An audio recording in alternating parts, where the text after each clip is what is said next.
আজকের গল্প টুনি ও টুনার বিয়ে। চলো বন্ধুরা, আজকের গল্প শুরু করা যাক। এক গ্রামে অনেক পাখি বাস করত। সেখানে টুনি ও টুনাও বাস করত। টুনার ছিল একটা বড় আপেল গাছ। সেই গাছের আপেলগুলো ছিল ভীষণ মিষ্টি আর দেখতেও লাল টুকটুকে সুন্দর। আপেলগুলো পেকে যাওয়ার পরে টুনা সব সময় গাছ পাহারা দিত, যাতে অন্য পাখিরা তার গাছের সুন্দর লাল টুকটুকে আপেলগুলো খেয়ে না ফেলে। একদিন টুনি সেই গাছের পাশ দিয়ে যাচ্ছিল।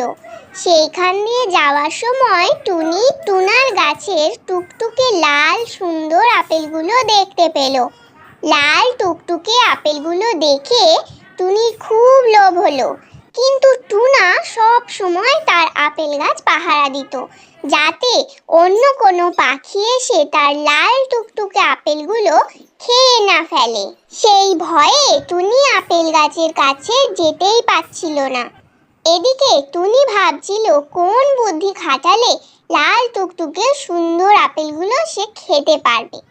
অনেক ভেবে টুনি একটা বুদ্ধি বার করলো, যাতে সাপও মরে আর লাঠিও না ভাঙে, আর ইচ্ছে মতো যাতে অনেকগুলো আপেল খাওয়া যায়।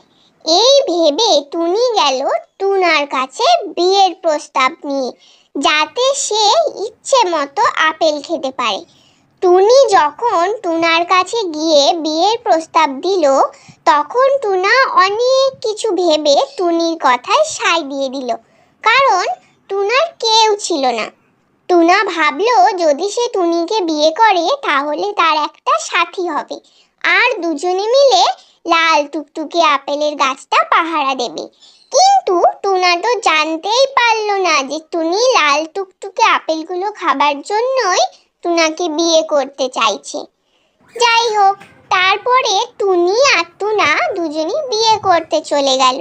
দুজনেই মহা আনন্দে বিয়ে করলো।